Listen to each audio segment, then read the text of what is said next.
Once upon a time there was an old man and an old woman, and they had no children, said Claudia sadly as she washed the dishes after celebrating her 40th birthday. Come on, Claudia, we're still young. Shane tried soothing his wife in a cheerful voice as he wiped the plates beside her. The woman grinned and suddenly asked seriously, Don't you regret being with me? Maybe you could have had children with someone else, but I don't regret it at all, Shane said firmly. Our life hasn't become any worse, has it? They say the first child is the first quarrel, but we have no children, so there have been no quarrels. Is that a bad thing? Of course it is, Claudia agreed. She didn't want to argue with her husband about it, especially since they had long ago accepted the fact that they would not have children. They had never even considered breaking up because of it, and now, almost 20 years after getting married, that thought was even more distant. However, as they grew older, both spouses started having secret thoughts about the possibility of loneliness. Their parents had passed away, and they had no siblings, so if one spouse lost the other, they would be all alone in this world.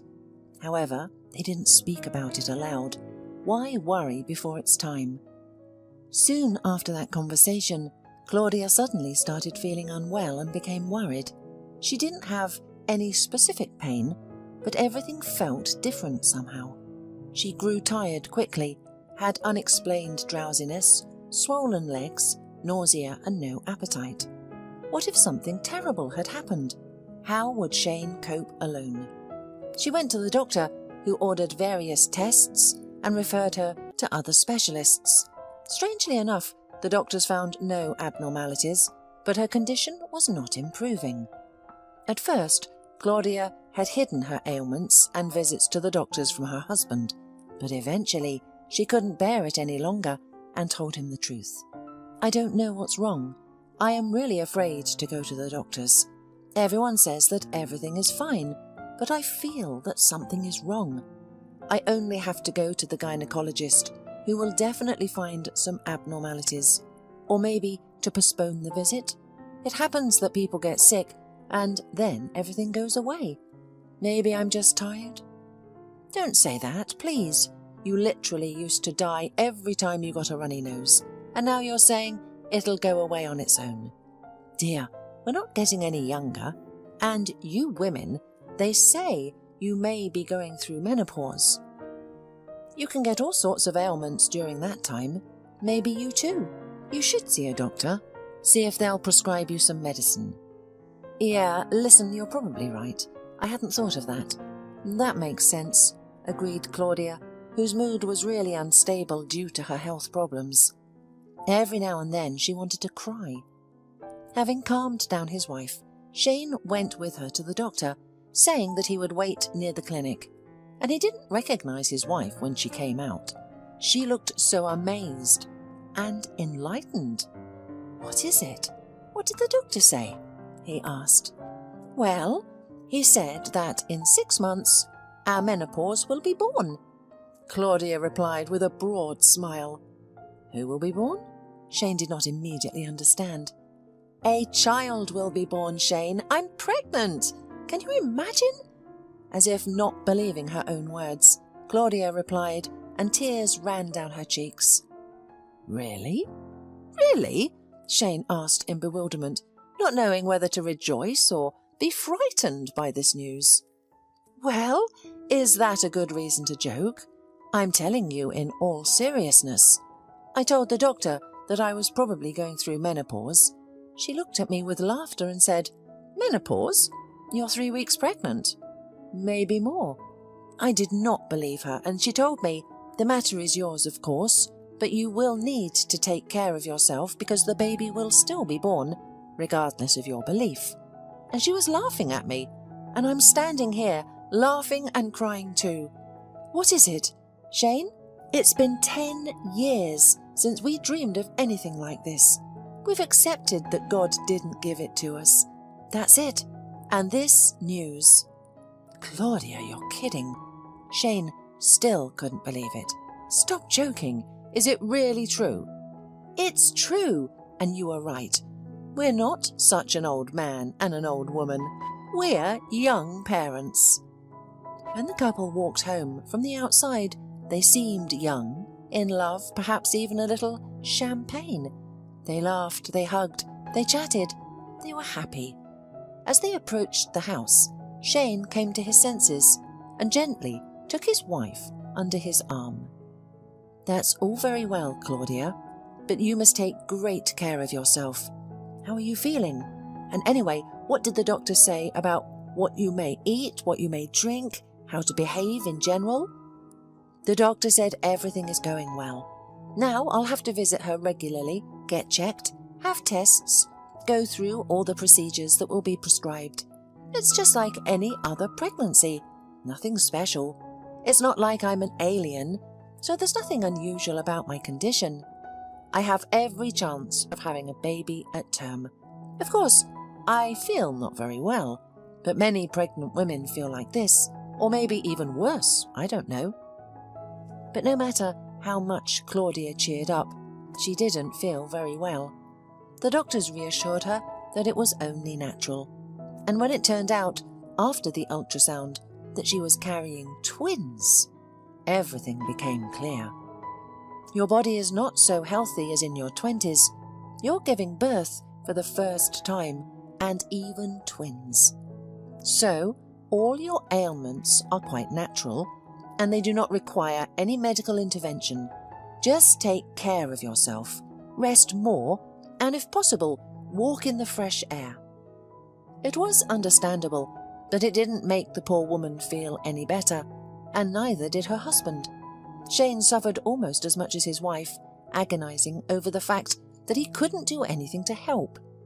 They weren't rich at all, but for the sake of his beloved wife, who was going to give birth to 2 babies at once, he was ready to do anything.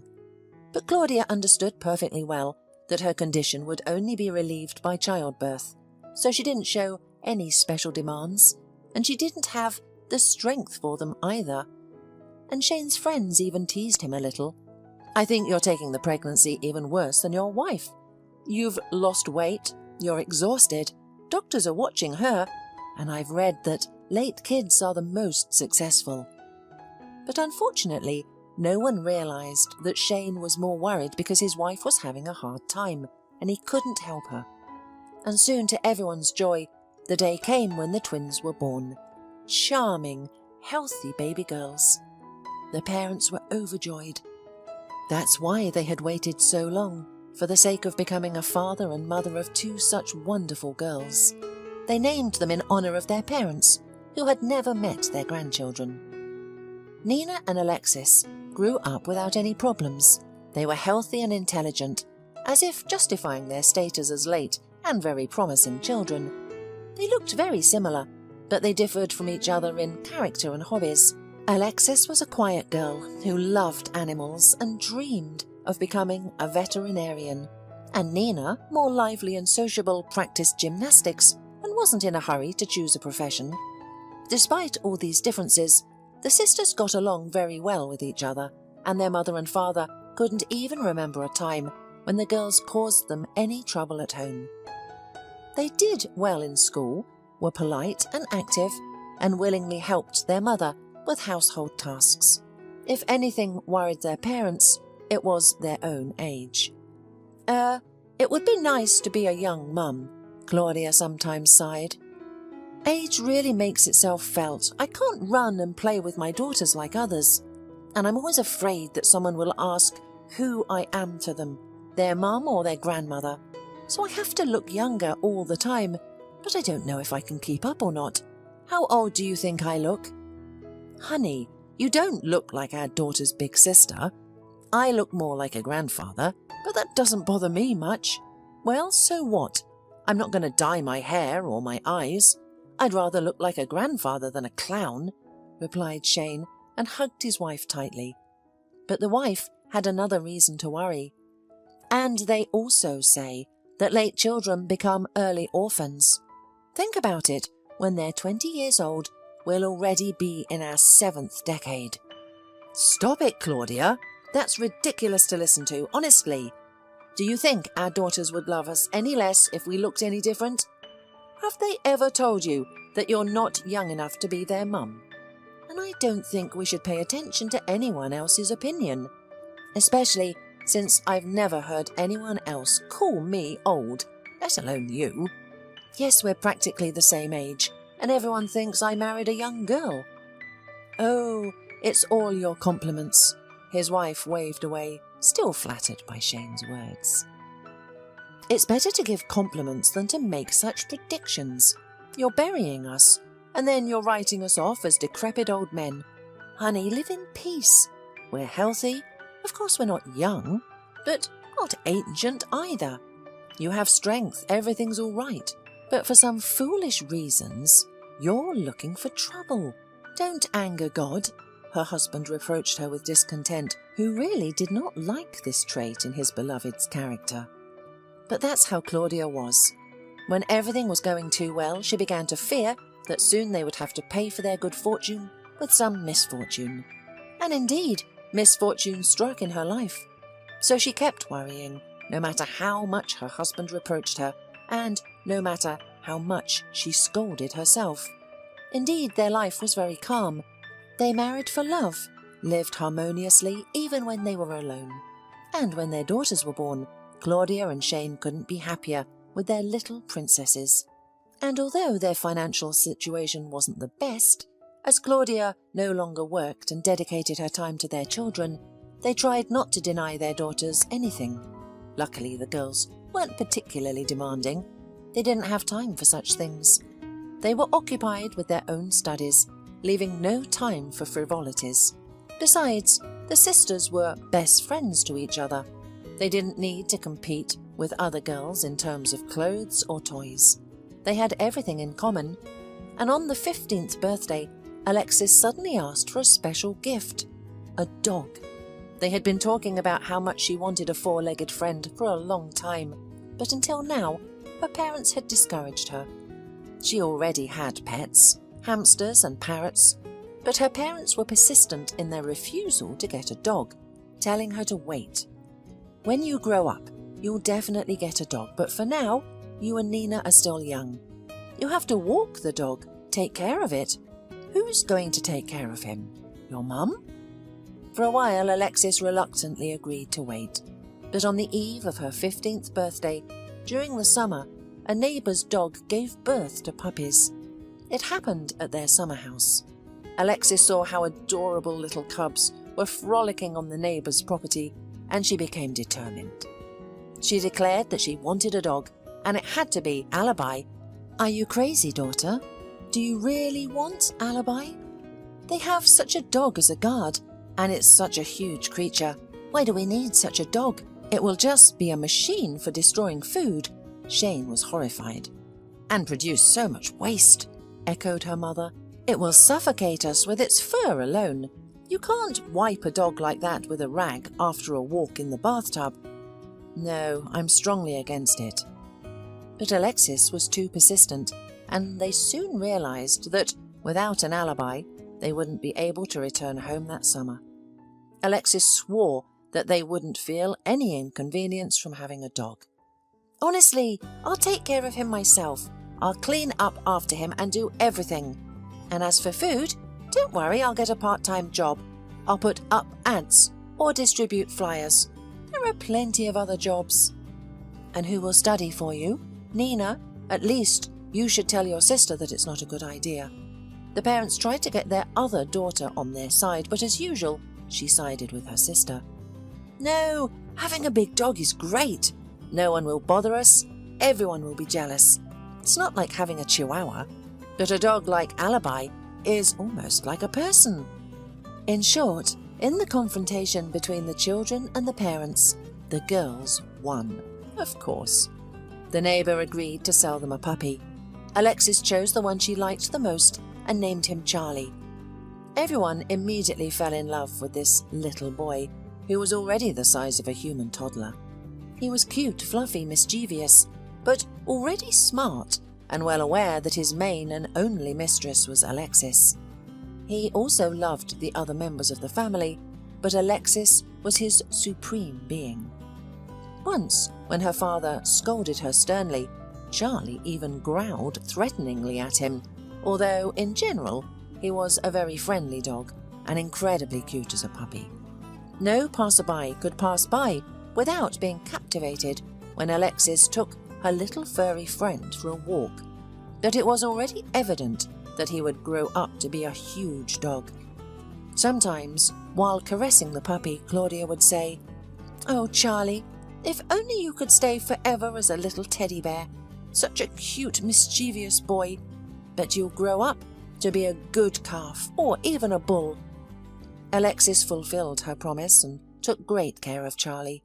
She practiced with him, took him for walks, taught him various dog tricks, and even completed a course for young dog trainers to properly educate her furry friend. She also managed to find a part-time job, despite her parents' disapproval.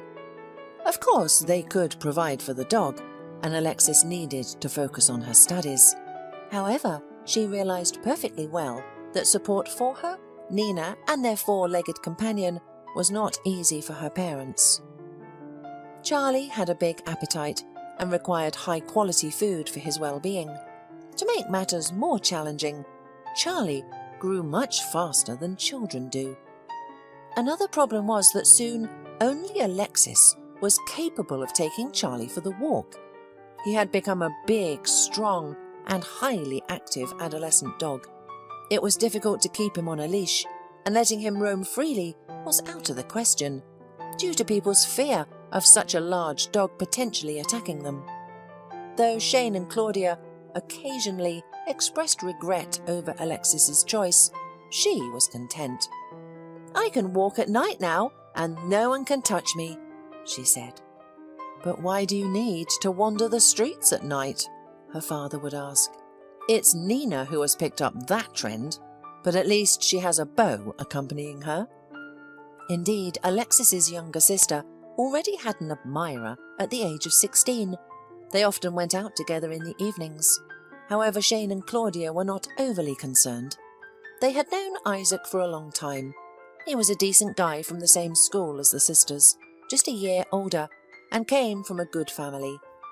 Nina's parents valued a good family not in terms of wealth, but in terms of being friendly, non-drinking, and hard-working. Therefore, Shane and Claudia had no reservations about Nina's choice of companion. They were more upset by Alexis's choice. "What kind of life do you have, Alexis?" her mother would ask. "You study, work part-time, and take care of your dog. When do you have time to go out with friends or go dancing?" "Oh, Mum, you always say the same thing. Other parents scold their daughters for going out, but you want the opposite for me. By the way, thanks to Charlie, I've met many interesting people. I'm never alone when I go out because there's a whole group of us dog owners, and they're all good people because you can't be a bad person and own a dog. So don't worry, I don't need to go out at all." "Yes, on one hand that's a good thing," her mother agreed, "but on the other hand, you will never have a second youth anymore, and you want to spend it on a dog. Look at Nina, she's so happy and radiant." "I'm happy too, honestly," replied the daughter, embracing Charlie. Looking at her, there was no doubt that the girl was happy, and all the mother's doubts were unfounded. But what mother doesn't worry about her child? "I hope it doesn't take too long for my daughters to have babies. It is better to be young parents anyway. It's good that Nina will marry early. At least I will be able to admire her happiness and, God willing, wait for grandchildren." Well, and maybe, looking at her sister, Alexis won't delay with this either. After all, she socializes a lot with people, and she's such a good, responsible girl. Who else to love if not her? Claudia habitually pondered about her daughter's future. Time passed, and the girls successfully graduated from school. Alexis enrolled in veterinary college, while Nina still couldn't decide on a profession and went to art school. Her fiancé also enrolled in the college with more definite plans. Both parents had to discuss the future wedding as the young couple had already firmly decided to get married. "And where are you rushing off to?" Isaac's mother sighed at times, but even her husband disagreed with her. If they love each other, why wait? Because some say that first you need to hang out, and they hang out so much that they stay alone and stay. No, they have found their happiness. Let them hold on to it. "Yes, but early marriages can be fragile," sighed the wife. "And who needs late marriages? That's how they get used to living on their own. Then you'll be crying your eyes out trying to get them married. No, they have made their decision and it's good." "They are still studying," she disagreed. "I won't argue, though. I don't want anything to go wrong in their family. And I don't want to be blamed. I am not my son's enemy." Nina's parents also had mixed emotions about their daughter's marriage. Claudia, who was known for her pessimism, was particularly concerned. However, this time she managed to hold back and only sighed. "Well, I think every mother is sad to give her daughter away in marriage, although not getting married would be even worse. I'm more worried about you, Alexis. Now, you're also 18, and you don't think about your future at all. Haven't you been on a single date, Alexis? All you do is hang out with Charlie. I don't know why we got you a dog. If it were a smaller dog, I'd go out with him, but not with this beast." "Mum, make your mind up about what you're upset about. Are you upset that Nina is getting married, or that I'm single?" Alexis laughed angrily. "And trust me, Charlie will not interfere with my personal life. And if you want me to go on dates, I'll start soon, so don't worry. We have plenty of guys at vet school. Then I exactly won't have time to take care of Charlie. You'll have to do it instead of me." "Oh no, then don't go out with them, or take your beast with you on the dates. By the way, dogs are the best way to check out potential suitors. Charlie won't let just anyone have you." Claudia seemed to be joking, but there was still some anger behind her words. What was it? Every conversation with her daughter somehow always revolved around the dog. No matter what they talked about with her, all they heard was Charlie, Charlie. Let's say Alexis gets married and has kids. Will the dog still be her top priority? Even now, when she comes home, the first thing she asks is what Charlie ate and how he behaved. Not how her parents are feeling or what are they doing. But in general, Alexis was fine, so such thoughts of her mother were rather fleeting. Besides, she had to think about her other daughter, who was about to leave the house. They could offer her and Isaac to live with them. After all, they had a 4-bedroom apartment, so they could have their own room. But the young husband probably wouldn't want to live with his mother-in-law, and their spacious apartment could be cramped for all people, plus a huge dog that's almost like a person. Not to mention the fact that the young couple might have a child soon, which the future grandmother desired the most. Claudia felt the disadvantages of being a late mother more and more often. Even her future wedding, Nina discussed more with her sister than with her directly. Of course, she included her parents in the discussions, but when it came to choosing the bride's dress or the wedding venue, the decisive word often went to Alexis. It's not that Claudia was offended by it. She understood perfectly why it was that way, but she often thought that if she were younger, she would have been more actively involved in her children's lives. And when it was Alexis's turn to get married, they would be even older. Although the girls never discussed their parents' age, Claudia could feel that they were not on the same wavelength. Meanwhile, Alexis was genuinely happy for her sister and often whispered with her about the upcoming marriage. The girls didn't mean to offend their mother, and frankly speaking, it wasn't about age, but because they were best friends as well as sisters. "Tell me, do you really love Isaac so much?" Alexis said. "Of course I do. You know, when he's not around, it feels like I'm not really living. I want him to always be by my side, and it will be very soon. I even thought about transferring to his college so we could always be together there. But we'd still be in different courses, because it would be too difficult for me. I'm not good at math. And you know, Alexis, being apart, but knowing that we'll see each other soon is not so bad. I'm so happy when I see him. It's like a light bulb turns on inside me. That's great. I'd like to feel that way about someone. Although, you know, I really liked a boy back in high school. I was even convinced that I was truly in love with him. I thought we would get married, but he didn't even know. He didn't pay any attention to me at all. Alexis laughed. But it's gone. You're not in pain anymore, are you? Nina asked anxiously. I didn't suffer much then, and I don't suffer much now. It's funny to think that I used to like him, because now he doesn't seem cute at all. I like some guys at the vet, but without any light bulbs. Alexis replied and smiled loudly. Does anybody like you? Have you ever noticed that? Nina kept being curious. Well, of course I have. When we go for a walk with Charlie, there's a guy who joins us all the time. His name is Michael. He lives in the neighbouring house. Well, he obviously likes me a lot. He could be out with other guys, with his husky, but he's still with me and Charlie. Alexis laughed again. Only you know, he's only 15. So dating or love are out of the question. But it's still interesting to talk to him. Aren't there any more serious suitors? You know, the kind that would invite you to go out with them? You know, without the dogs, let's say. I have, Alexis grumbled unhappily. But you know, there are no options at all.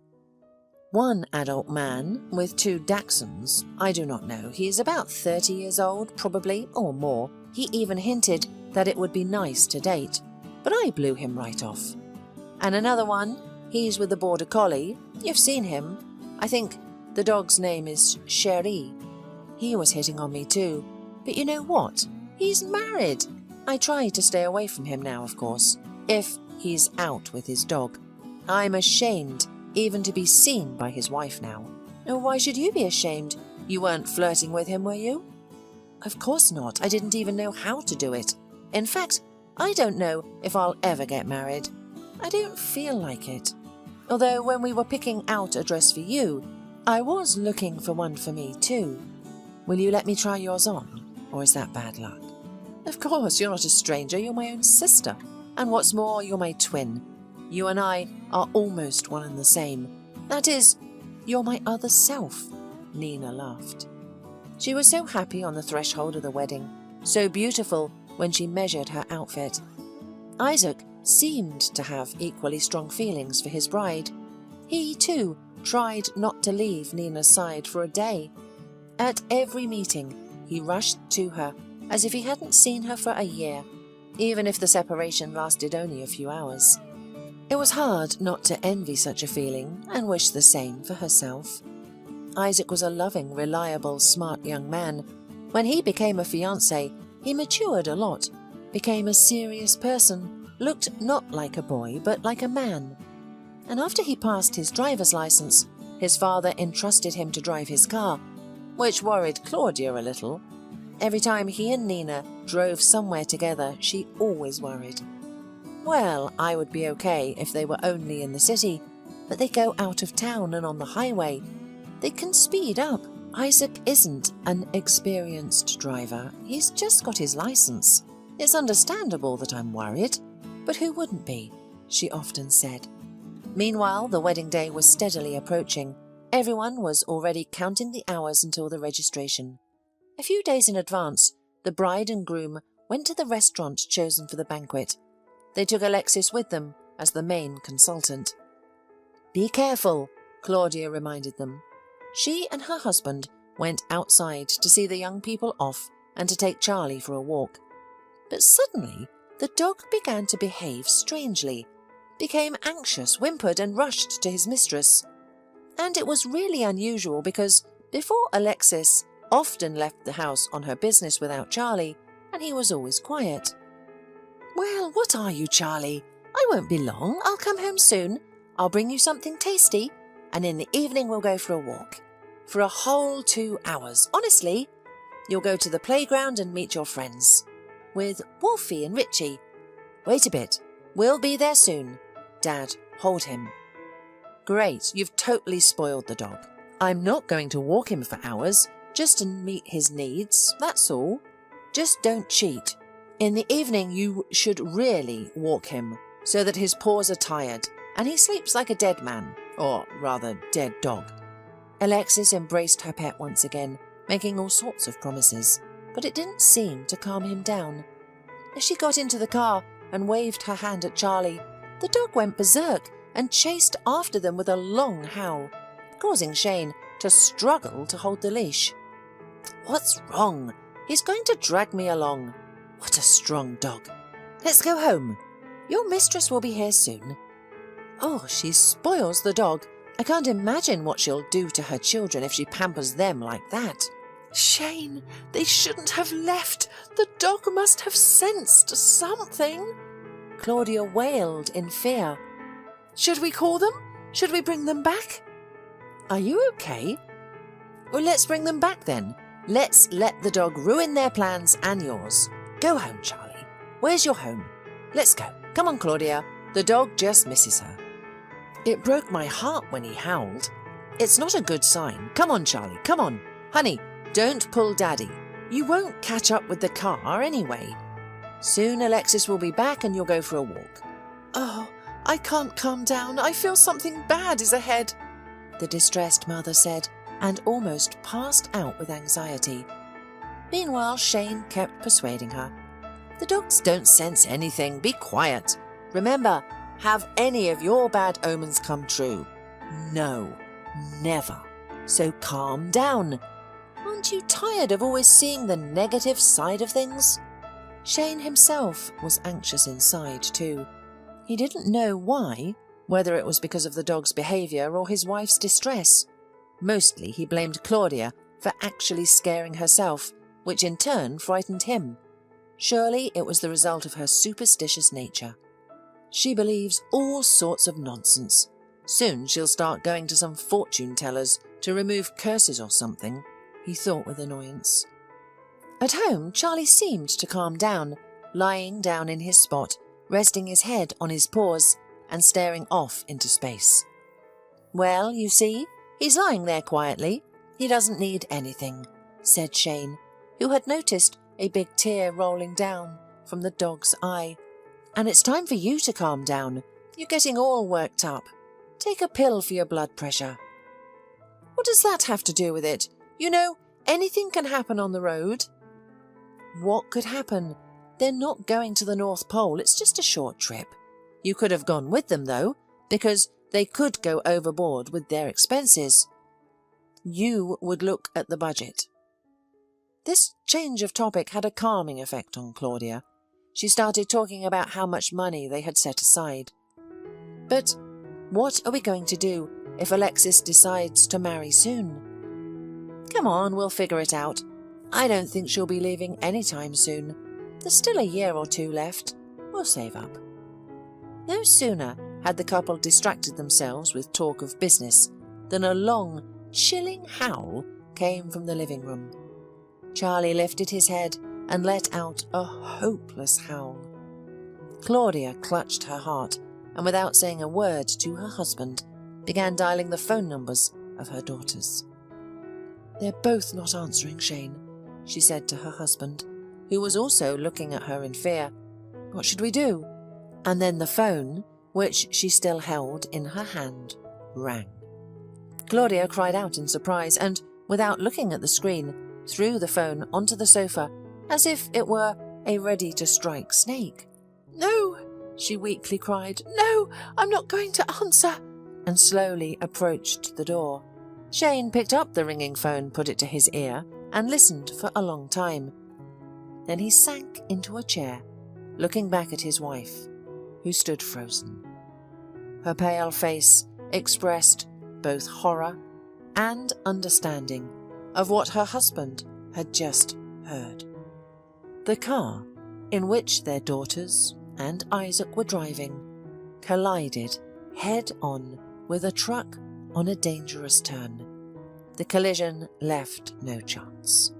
The bride and groom were instantly killed.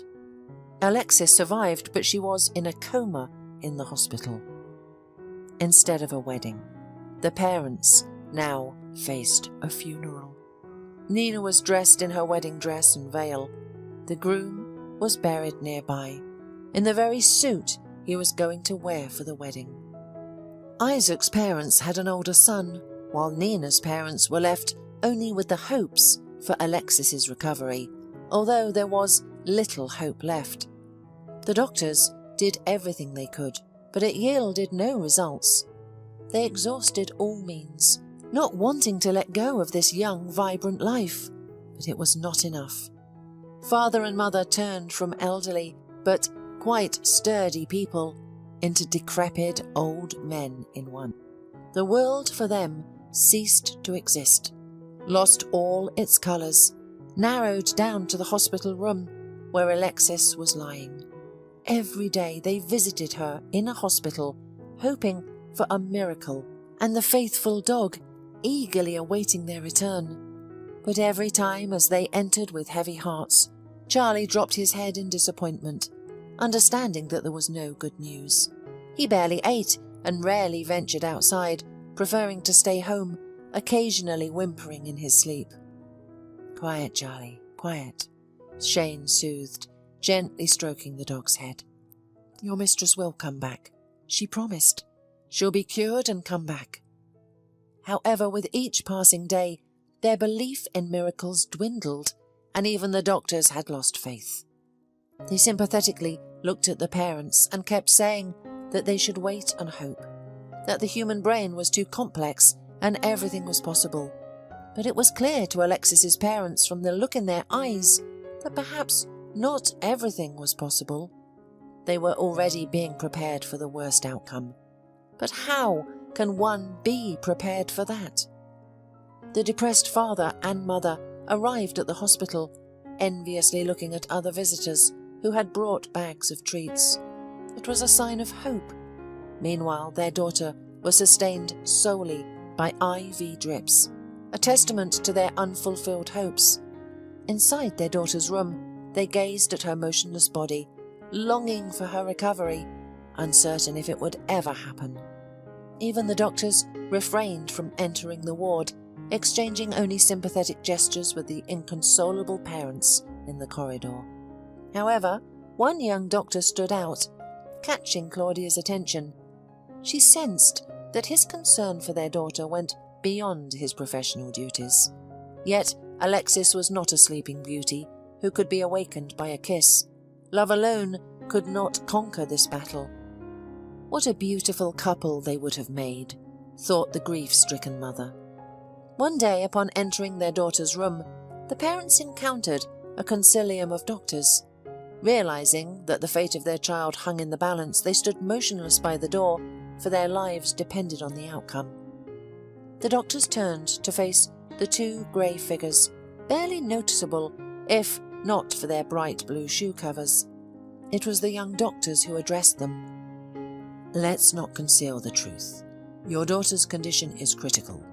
The only option left is to try an experimental medicine that has shown promise in trials, but we need your consent. Will you give it?" Claudia and Shane exchanged glances. A new medicine? An experiment? Desperate and devoid of hope. Could they refuse such an opportunity? "Take your time to consider and then inform me of your decision. There are no other alternatives. No one knows what else to do. She may continue to exist like this, but this is not the life you wished for your daughter. Moreover, the costs of ongoing care will be substantial," explained the doctor before departing with the others. Shane and Claudia stayed alone. Well, what can we do? In the end, there will only be one ending. "Let them try," the father said. "I understand that it cannot get any worse," his wife agreed. Yet they were acutely aware of the exorbitant cost of both the previous treatments and the new one, a sum they could not possibly afford. They had exhausted all their savings and now contemplated selling their car and cottage. They began searching for buyers, knowing that time was of the essence. They did not consider their own living arrangements, for they had no intention of living if their second daughter did not survive. Perhaps now Alexis would have a chance at life. Even if she remained disabled, her existence would be a blessing.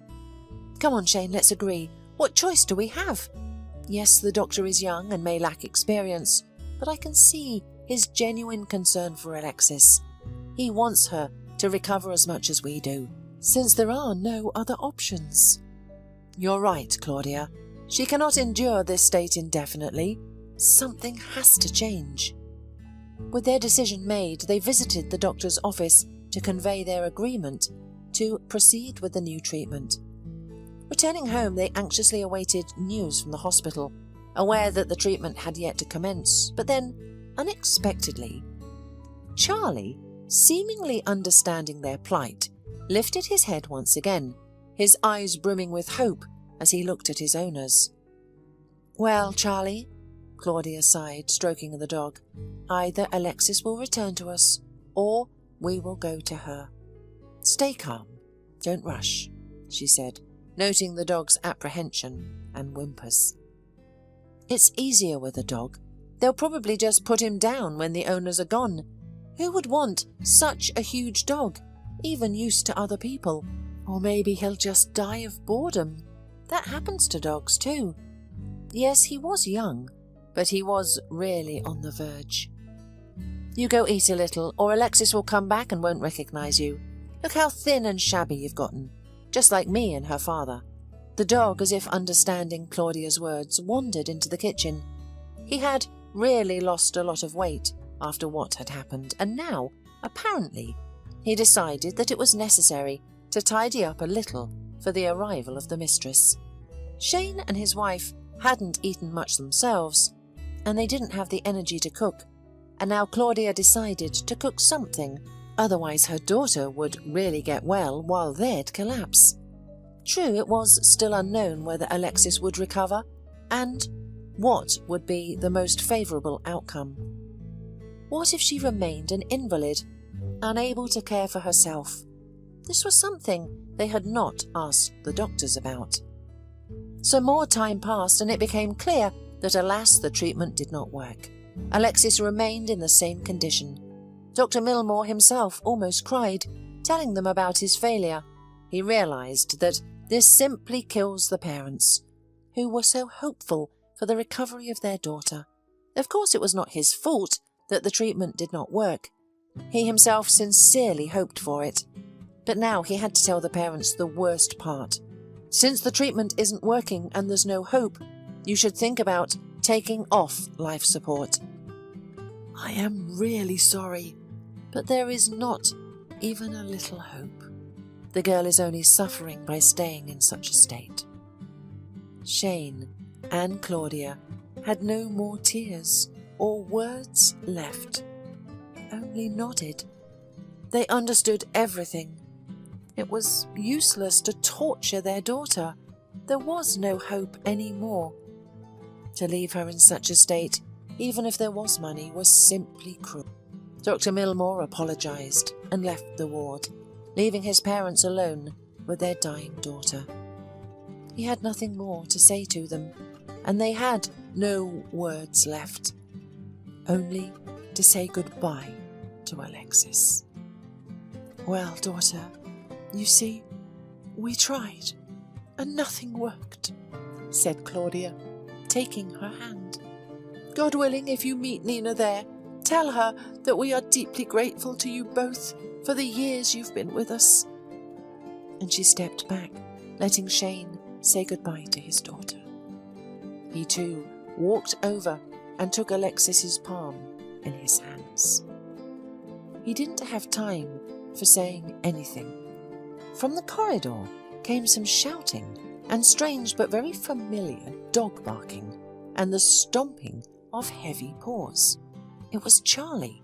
Having frightened both doctors, patients and visitors, he burst into the hospital and flew up to the right floor like a white lightning. By some miracle, he found the right ward and burst into it, howling, muffled. He ran to the bed, put his paws on it, and started licking Alexis's face. "What is it, Charlie? How did you get here?" Shane said in shock. Indeed, how could the dog find the clinic where he had never been, especially since their home was at least 5 kilometers away? But he found it, came running and rushed to his mistress. Dr. Milmore entered the room. "Whose dog is that? How did it get in here? Why?" he asked strictly. "It's Alexis's dog," Claudia explained. "He loved her so much. Let him say goodbye too. Honestly, we didn't bring him. I don't know how he found his way."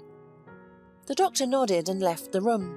Indeed, it was necessary to let the dog say goodbye, and it was hardly possible for anyone to take away such a huge animal who was in such a state of excitement. Leaving the room, he leaned against the wall, contemplating the loss of such a wonderful girl.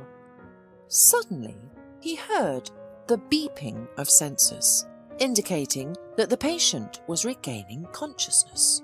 It was a miracle.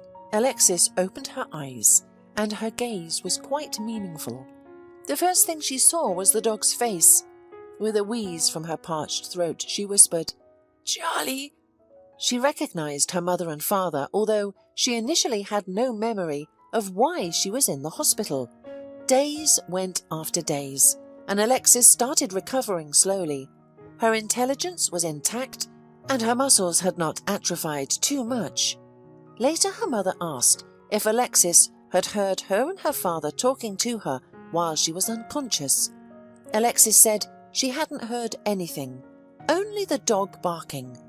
It seemed that Charlie had somehow called out his mistress, and she responded to the call. Alexis's recovery progressed. Soon she was discharged home, although she had to visit the rehabilitation centre for some more time. But it was not difficult, especially since she always had Dr. Milmore Nikolovich by her side, who at first visited her as if on duty, but eventually confessed that he had some other feelings for her. Alexis, who had long dreamed of true love, readily accepted his advances.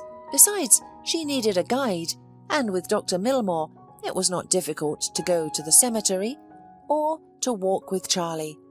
As for the dog, he seemed to realize that his mistress was weaker than before, but he was so happy to be able to run and walk again that it was impossible to keep up with him. Claudia and Shane were also grateful to God for Alexis's recovery. They were delighted to hear that Alexis and Dr. Milmore were considering marriage. It was all a real ray of hope in their devastated lives.